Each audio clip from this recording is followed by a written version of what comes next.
Olá, sejam bem-vindos a mais uma edição do programa Atitude Empreendedora com vocês, Reginele Sampaio, direto de Valladolid, na Espanha. Essa semana nós tivemos um clima bem peculiar aqui, já estamos de cara para a primavera. Vocês já devem estar percebendo a minha voz, voz de rinite, voz de quem é alérgica, já aí com todos os sintomas, né, que a primavera traz. Está começando a primavera europeia, estamos aí de cara, primavera, verão, essa fase deliciosa de viver aqui na Europa, porque o inverno, eu vou te falar, gente, o inverno é duro. É onde o filho chora e a mãe não vê, literalmente. Porque quem está no Brasil acha lindo a neve, o frio, os casacos, a paisagem, mas quem está aqui vivendo no dia a dia, eu vou te dizer uma coisa: a neve não é legal. Conviver com ela no dia a dia é terrível. Você escorrega, você cai, os pés ficam muito frios. Eu que sou frienta, goiana nata, né? Lá do interior do Brasil, dessa região linda que eu amo, que eu tenho muita saudade. Sinto muito frio nos pés, nas mãos, então é um sofrimento. Mas tem a parte boa, tem a parte ruim e vida que segue. Estamos aí de cara para a primavera, já começam as alergias, mas também tá tudo bem, né? Nós já sabemos o que tem e seguimos aqui firmes e fortes. Bom, estamos terminando a nossa série As Sete Crises que Moldam a Prosperidade da Empresária Cristã. Nós já falamos sobre a crise da identidade, crise da quebra de orgulho, crise da obediência. Nós tivemos aí muitas fases difíceis, né, para chegar até aqui, mas agora vocês verão a última crise, que é a crise do propósito. Se ela ainda não chegou para você, saiba que ela vai chegar e quando ela chegar, terão muitos questionamentos. Essa é a crise que diz: eu tenho tudo, mas ainda sinto um vazio. Em primeiro lugar, eu já quero adiantar para você que, assim, quando você começa a empreender, eu já mencionei nos outros programas, que muitas vezes você começa por hobby. Você gosta de cozinhar e você começa a fazer comidas para vender para fora. Você gosta de se arrumar, você começa a fazer maquiagem, a oferecer seu trabalho de cabeleireira ou de alguma área específica. No meu caso, por exemplo, eu era muito criativa, eu tinha muitas ideias boas, mas eu não sabia executar. Isso no Brasil. Por quê? Olhando agora o cenário que eu tinha lá, eu vejo que eu acomodei. Eu tinha pessoas que faziam, como eu era coordenadora de uma escola de idiomas, eu contratava secretárias que tinham habilidades manuais. Espertinha, né? Mas é assim que a gente tem que agir. Porque ali foi a minha experiência na prática. Foi onde eu aprendi muitas coisas que eu sei na prática. Eu atuava como a proprietária da escola, a única coisa que eu não fazia era pagar funcionários. Então, eu já estava desenvolvendo a habilidade de liderar uma equipe. E eu contratava secretárias que tinham as habilidades que eu não tinha. Então, assim, eu nunca coloquei a mão na massa. Eu tive que colocar a mão na massa aqui na Espanha. E quando eu coloquei a mão na massa, eu vi que eu inventava muitas desculpinhas para não fazer as coisas manuais, o trabalho manual. E quando eu comecei a fazer, eu vi que as coisas saíam e que, sim, toda habilidade é treinável. Tudo a gente pode aprender. E eu consegui aprender. Consegui aprender a fazer docinhos, juntamente com meu esposo, consegui aprender a fazer salgados, consegui fazer artigos de papelaria personalizada, todos os detalhes que eu precisava para fazer as decorações. Então, eu consegui sair da fase zero, que é começar com o que eu tenho. Eu comecei com habilidade. É, habilidade não, eu diria assim. Eu comecei com criatividade e coragem, porque dinheiro não tinha para começar. Comecei com criatividade e coragem, peguei papelão e criei o meu primeiro kit. Passado essa fase de ter que enfrentar a crise da identidade, que você passa pela crise da impostora, você passa pela crise de quebra de orgulho. Eu tive que assumir para a sociedade que eu não tinha dinheiro para comprar os meus materiais, usando o meu kit de papelão. Depois, eu tive que superar a fase da síndrome da impostora, que as pessoas perguntavam assim: quanto que você cobra para fazer decoração? A primeira resposta era: eu não sou decoradora. Então, eu fiquei muito tempo nessa fase, respondendo assim, até que eu assumi essa transição de carreira. Eu reconheci que eu estava numa fase nova, numa realidade nova, e eu comecei a me posicionar como decoradora. Hoje em dia eu digo que eu sou professora por formação, decoradora por decisão e mentora por missão. Logo mais à frente vocês vão entender cada uma dessas três fases. Então, o que aconteceu? Eu comecei a responder de forma diferente. Olha, eu não sei quanto que eu vou precisar gastar para fazer o que você precisa, para executar a sua ideia, mas eu vou verificar e te passo o preço. Então, as primeiras clientes foram assim. Aí, teve uma fase que eu comecei a pesquisar, né, no mercado, fazer uma pesquisa de mercado, para saber quanto que as minhas colegas cobravam. Só que na minha cabeça, gente, foi muito difícil, porque eu olhava para minha conta bancária e não tinha dinheiro lá. Então, na minha cabeça, eu falava assim: eu não pagaria esse valor, ainda mais em euros, para fazer uma decoração. Só que eu tive que sentar e colocar no papel o que significava montar uma decoração pequena, média e grande. Então, eu fui vendo os materiais necessários para cada decoração. Eu fui vendo quanto tempo eu gastava para montar cada kit. Eu fui vendo tudo o que eu precisava aprender para colocar as ideias em prática. Então, ali eu fui vendo que a precificação, ela precisava ser feita da maneira correta e o meu trabalho precisava ser valorizado. Porque incluía o meu tempo, incluía o meu conhecimento, as novas habilidades que eu precisava adquirir. Então, é uma série de fatores. Eu precisei entender que se eu não respeitasse o meu tempo e o meu trabalho, as pessoas também não iriam respeitar. O primeiro que tem que acreditar na sua ideia é você. Porque se você não acreditar, ninguém mais vai acreditar. Se você não respeitar o seu tempo, o seu trabalho, ninguém mais vai respeitar. Então, por isso que o primeiro pilar da minha mentoria Atitude Empreendedora é trabalhar a mentalidade. Porque você chega até onde a sua mentalidade é capaz de sustentar. Todos nós temos um teto financeiro. E se o seu teto financeiro, te dar um exemplo. Você é um funcionário que você ganha um salário mínimo. O salário mínimo na Espanha está custando em média 1.200 euros. Eu vou arredondar para não ter problema. Imagina, mas esquece, você que está aí no Brasil me ouvindo, imagina que você ganha 1.200 reais. Então, você aprende a viver com 1.200 reais. Você passa a falta das coisas, porque o dinheiro não chega para tudo.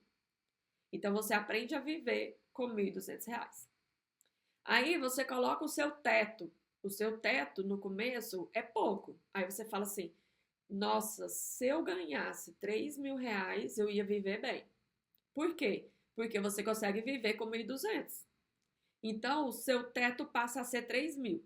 Aí você começa a trabalhar, você estuda, você arruma um outro emprego, começa a trabalhar e começa a faturar 3.000. O que acontece? Você começa a ter uma vida padrão 3.000.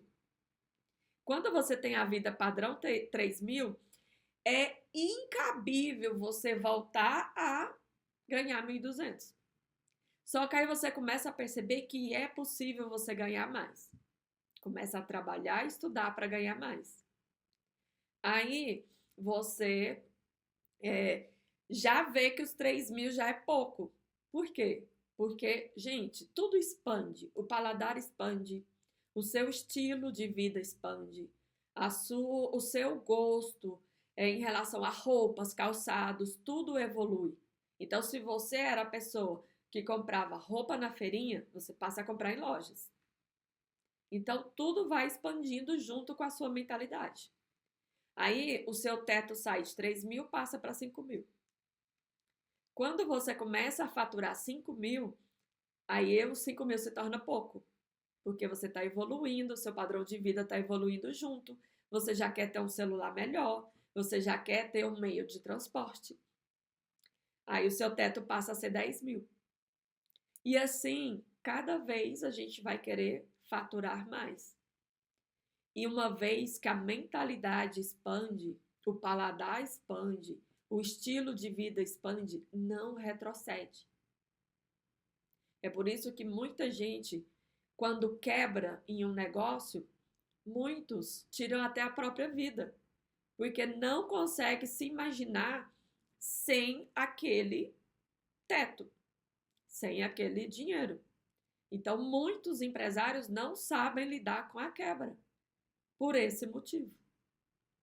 Então, por que eu estou falando isso para vocês? Porque vai chegar um ponto em que você vai atingir as suas metas.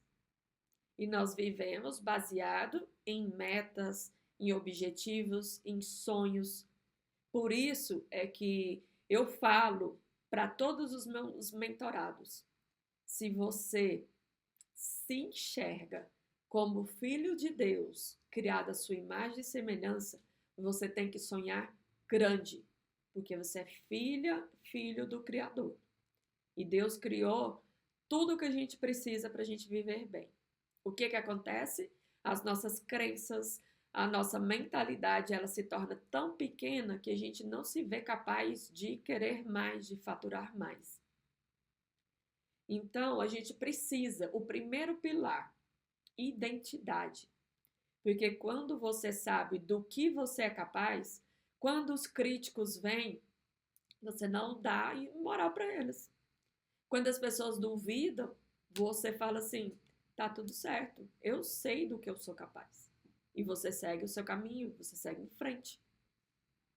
Então, vai chegar um ponto em que você vai faturar muito. Seja como empregado de uma empresa, seja como empreendedor, porque uma coisa que eu quero deixar muito claro: nem todo mundo vai empreender. Nem todo mundo tem mentalidade empreendedora. Porque a mentalidade empreendedora exige várias coisas. Exige fé, coragem, ação, criatividade. Tem uma série de requisitos. Então, nem todo mundo vai empreender, mas vai ter aquele funcionário que ele atua como empreendedor dentro da empresa que ele trabalha, com a mentalidade empreendedora. Ele se coloca no lugar do patrão e ele começa a se desenvolver. E, consequentemente, ele começa a se destacar e vai assumindo postos no trabalho de liderança e vai faturando mais. Só que vai chegar um ponto em que todo o dinheiro que você faturar não será suficiente. Você vai ter um vazio muito grande. Isso aconteceu comigo em 2023. Em 2020, logo após o confinamento, eu comecei do zero, com meu kit de papelão, quebrei o meu orgulho e assumi que eu não tinha dinheiro para comprar os meus materiais. Passei por uma crise de identidade muito grande, que eu duvidei muito de mim. A síndrome da impostora veio. Até que eu fiz a minha transição de carreira e consegui ter clareza de onde eu queria chegar, por quê, por quem, para quem eu queria oferecer o meu trabalho. Eu fui moldando a minha oferta, tornando a minha oferta uma oferta diferenciada, que as pessoas pagaram o preço, que as pessoas enxergaram o meu valor. Consegui precificar da forma correta, consegui me desenvolver como empresária, eu consegui mudar minha mentalidade, trabalhar minha identidade, eu consegui passar por um processo que Na prática é muito duro. Agora eu estou falando de uma forma bem resumida, mas na prática é muito duro você passar. É muito solitário esse crescimento, esse desenvolvimento, mas é necessário para você chegar onde tem que chegar. Então, quando a crise do propósito vem, o sucesso não preenche o vazio que você sente. Esse vazio, em algum momento da sua vida, você vai sentir, outras pessoas que você conhece vai sentir, todo mundo vai sentir. Só que a forma de preencher o vazio de cada um vai ser diferente. Uns vão para o lado da bebida, outros vão para o lado das drogas, outros para a prostituição, para pornografia, jogos de azar. Todo mundo, cada um vai seguir um caminho. Só que o único caminho correto é Deus. É você se enxergar como filho, filha do Criador, criada à sua imagem e semelhança. Você parar para ouvir a voz de Deus, porque antes dele te criar, você já tinha uma missão. Antes dele te criar, ele já tinha um propósito para você. Antes de você nascer, antes de você ser gerado. Só que ele te dá o livre-arbítrio. E entender qual é o propósito de Deus requer obediência, requer sensibilidade à voz dele. Cristo, ele veio para passar pelo processo que ele passou. A morte na cruz era necessário para que a gente entendesse o amor, né, de Deus por nós, para que os nossos pecados fossem perdoados, porque a gente já nasce com a natureza pecaminosa. Não tem como mudar isso. A gente não vai. Você pode tentar ser uma cristão, um cristão perfeito, mas você não vai conseguir. Em algum momento você vai pecar, você vai fazer algo errado, até no pensamento. O único que não errou, o único que não pecou, o único que foi perfeito, Jesus Cristo. Nós somos meros mortais que a gente tenta viver de uma forma melhor, né? Mas ser perfeito, viver sem pecar, nós não vamos conseguir. E o único que é capaz de preencher é Jesus, é Deus, o Espírito Santo. Quando você fica sensível à voz dele, você vive o seu propósito. Para você viver o seu propósito, você precisa ouvir a voz do Espírito Santo. Você precisa seguir o seu caminho, o caminho que Deus te criou para seguir. O livre-arbítrio aqui, ele se torna um problema muito grande para nós. A gente tem capacidade de escolher os nossos caminhos, de tomar decisões por conta própria. Se você quiser viver por sua conta, vá em frente, você tem liberdade para isso. O problema é que as consequências virão. Então a gente tem que viver ouvindo a voz do Senhor, atento aos detalhes, atento às mensagens que ele envia através de outras pessoas, através de várias coisas que a gente vê, até da própria natureza tem sinais. Então a gente precisa ficar atento a esses detalhes. Uau! Que introdução, hein? Então, hoje no programa Atitude Empreendedora, onde a sua atitude conecta com o seu propósito, nós estamos falando sobre a crise do propósito. Sejam bem-vindos. Esse é o programa para empresários cristãos que desejam prosperar com propósito, com fé, com valores. Eu sou a Reginele Sampaio, pode me chamar de Regi. E eu estou muito feliz de estar aqui com vocês. Você já conquistou algo que desejava muito? Alguma meta, algum objetivo? Quando eu era adolescente, o meu sonho era formar uma família e comprar uma casa. Graças a Deus eu consegui realizar esse sonho. Conheci o meu esposo, eu tinha apenas 15 anos de idade. E juntos nós formamos uma família linda. Não é uma família perfeita, mas é uma família que se ama, que se respeita, que sonha junto, que vive muitas experiências juntos. E o sonho de comprar a casa parecia impossível em determinados momentos, mas graças a Deus nós conseguimos. Depois dessa casa, nós conquistamos outros sonhos financeiros, né? Outras metas, nós batemos outras metas, mas você, sendo filha do Criador, criada à sua imagem e semelhança, você tem sempre que sonhar. Quando você conquistar uma meta, um objetivo, um sonho, renova, porque nós somos movidos por isso, por esses sonhos. Você já realizou essas metas? Já conquistou algo que você desejava muito, que parecia impossível? E aí, quando você conquistou, você olhou e falou assim: nossa, não estou completamente satisfeita. Eu lembro que quando nós compramos a nossa casa, eu fiquei muito feliz porque parecia impossível. Mas aí a gente foi vendo várias coisas que precisava arrumar na casa. A gente precisava de um carro, porque a nossa casa era longe do trabalho, a gente tinha que. O ônibus era muito demorado, era uma luta. Então, a gente realizou um sonho. A partir desse sonho vieram muitos outros. Aí, depois da realização da compra da casa, o sonho era melhorar a estrutura da casa. Depois comprar um carro para parar de andar de ônibus, parar de esperar muito. A gente andava a pé 3 quilômetros todos os dias, porque o ônibus não parava perto da nossa casa. Então, o sonho, ele aumentou, ele mudou e aumentou. O fato de ter a casa não era suficiente.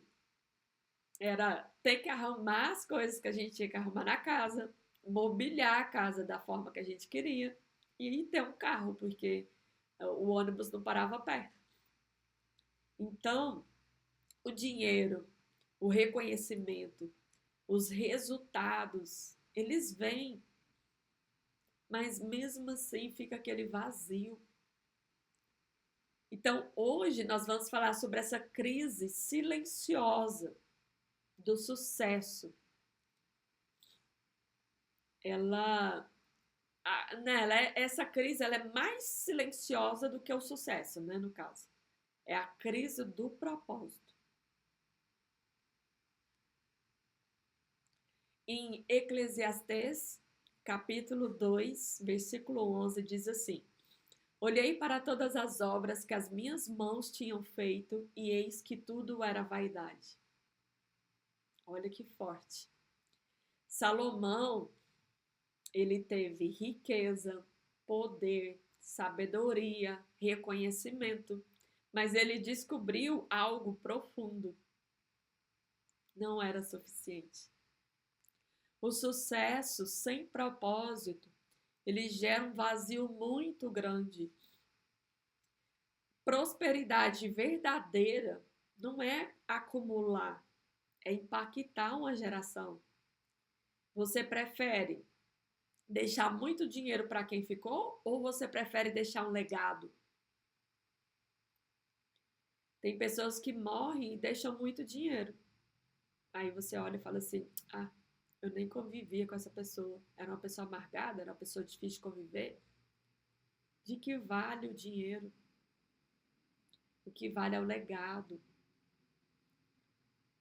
a marca que você deixou nas pessoas. Nós fomos criados para servir. O maior mandamento de Jesus Cristo: amai ao próximo como a ti mesmo. É por isso que você tem que trabalhar o amor próprio. Você tem que se amar primeiro. Porque quando você se ama muito e você encontra pessoas difíceis pelo seu caminho, você vai ter compaixão. Você vai falar: que pena, essa pessoa age assim, ela atua dessa forma porque ela nunca foi amada. ela está ferida. Então você consegue ter compaixão. Muito forte, né? Eu demorei, mas eu aprendi isso. Desde a adolescência, eu sempre fui uma pessoa de muita fé. Eu dizia que eu era otimista. Eu falava, vai dar tudo certo, desde a adolescência. E hoje em dia, não. Hoje em dia, eu sei que eu sempre tive muita fé, que ia dar certo. Porque eu entendi, mesmo na adolescência, ainda muito novinha, o que dependia de mim eu iria fazer. O que dependia do Senhor eu colocaria nas mãos dele. Porque nós fazemos o possível. O impossível cabe a Deus.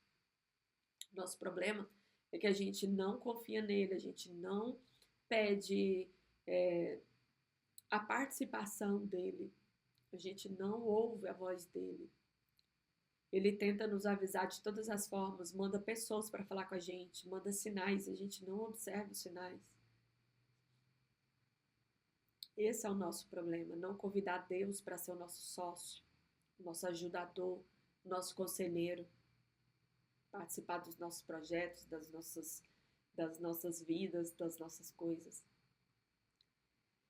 Então, o vazio que o sucesso não preenche é vivido pelos empresários quando eles alcançam as metas, quando conquistam dinheiro, quando constroem negócios de sucesso, mas sente falta do significado. Resultados sem propósito, sabe o que gera? Cansaço. Vai indo, você cansa. Porque aí, sabe o ratinho de laboratório que você roda, roda, roda, tá ali diariamente fazendo, dando um passinho a mais, movendo a rodinha e não sai do lugar.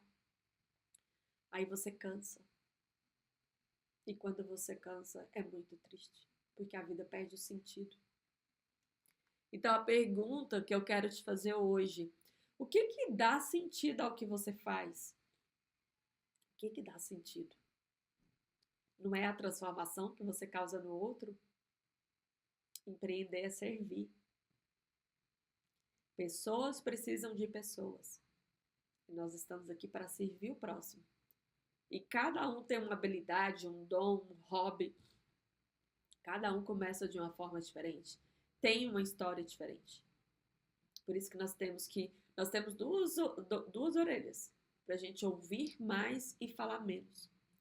Às vezes a gente quer falar e a gente não ouve as histórias dos outros. Você fica no modo tão automático que você não está vendo os milagres acontecendo diariamente. Os milagres de Deus continuam. Não é só na época da Bíblia. Eles continuam ao dia de hoje. Então, tem muitos negócios que estão sem propósito. Tem gente que fala assim, o que eu faço não tem nada a ver com propósito. Tem sim. Porque o seu produto e serviço, ele está focado no outro e não em você.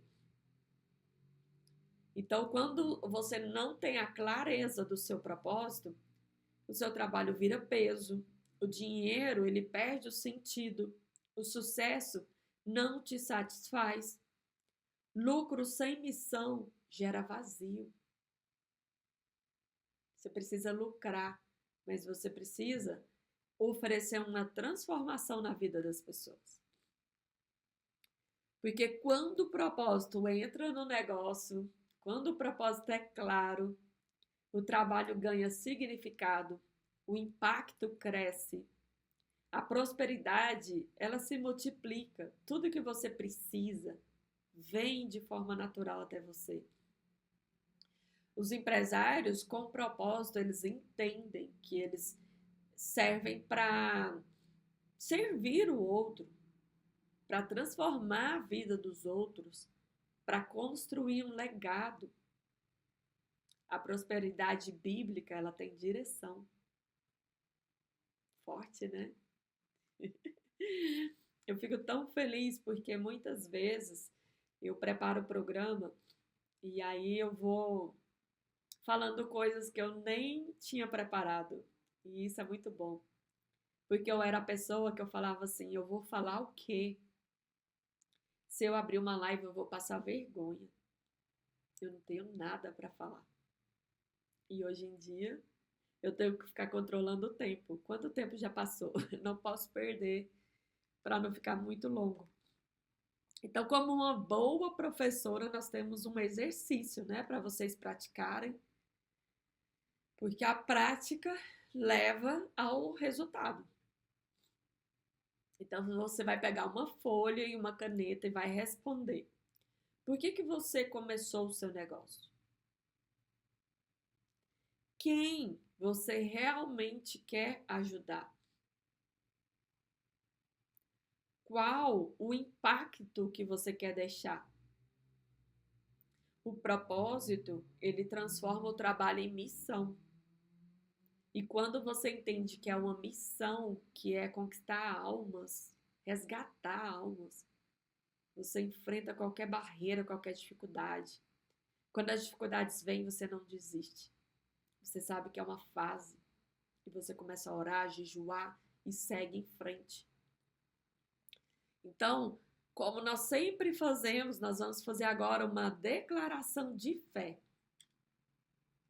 Você vai repetir comigo. Meu trabalho tem propósito. Minha empresa tem missão. Minha prosperidade tem direção. Eu não trabalho apenas por dinheiro. Eu trabalho para impactar vidas. Uau, que incrível, né? Gente, quando você entende tudo que eu falei no programa de hoje, a sua vida muda. Sua vida é outra. Então hoje você aprendeu que sucesso sem propósito gera vazio. O propósito, ele dá sentido à sua vida, ao seu trabalho. Os negócios, eles sim podem ser instrumentos de impacto. Você pode impactar outras pessoas. Não devolva o mal com mal. Tem muita violência no dia de hoje. O grande questionamento dos ateus é por que há tanta violência, por que há guerra. O problema é o livre-arbítrio. Nós, humanos, decidimos ir para o lado da violência, baseado nos nossos interesses, nas nossas intenções. Então, o nosso livre-arbítrio, se ele for usado para o mal, Deus não vai impedir da gente sofrer. Porque o sofrimento é necessário para a gente aprender. Ontem, eu não sou de assistir televisão, mas o meu esposo, ele gosta muito de assistir jornal, ficar atento às notícias. E ontem nós estávamos vendo, e aí eu cheguei bem na hora que passou uma reportagem, que os bandidos estavam usando inteligência artificial para clonar os dados de vários clientes de um banco, né, para desviar dinheiro das contas. Gente, até a criação da foto da pessoa eles faziam com inteligência artificial. Aí eu te pergunto, por que não usa essa ferramenta, esse conhecimento para o bem? Por que tem que usar para o mal? O livre-arbítrio, a liberdade de escolher. E tem muita gente aí falando mal da inteligência artificial, que, nossa, que é muito ruim, as pessoas vão ficar burras e com preguiça de pensar e alienada e não sei o quê. Se você for uma pessoa sábia, você vai usar essa ferramenta para o bem, para facilitar a sua vida, o seu trabalho. Mas se você quiser usar o seu livre-arbítrio para o mal, aí é complicado. Aí nem Deus vai impedir. Porque ele nos deu esse livre-arbítrio. Ai, eu tô... Deus nos deu o livre-arbítrio. Os negócios, eles servem para servir o outro. Então, a prosperidade verdadeira, ela tem o propósito de construir um legado. E se você é um empresário cristão e quer prosperar com propósito, caminhe comigo. Me acompanhe nas redes sociais, o meu Instagram é @reginellesampaio. Esse é o programa Atitude Empreendedora para você prosperar sem perder a essência. Eu tenho 2 mentorias ativas atualmente. É a mentoria Atitude Empreendedora, onde eu trabalho 3 pilares: mentalidade, o posicionamento e a comunicação. E a mentoria Full Business, da comunidade Fiebran, onde o meu módulo trabalha o posicionamento e o Instagram para empresários. Então você pode me acompanhar nesses 2 projetos, eu ficarei muito feliz de te conhecer. Deixa aqui embaixo o seu comentário. Se você ainda não é inscrito no canal, se inscreva. Participe aqui comigo, esse programa foi criado para você. Muito obrigada, um beijo e até mais. Tchau, tchau.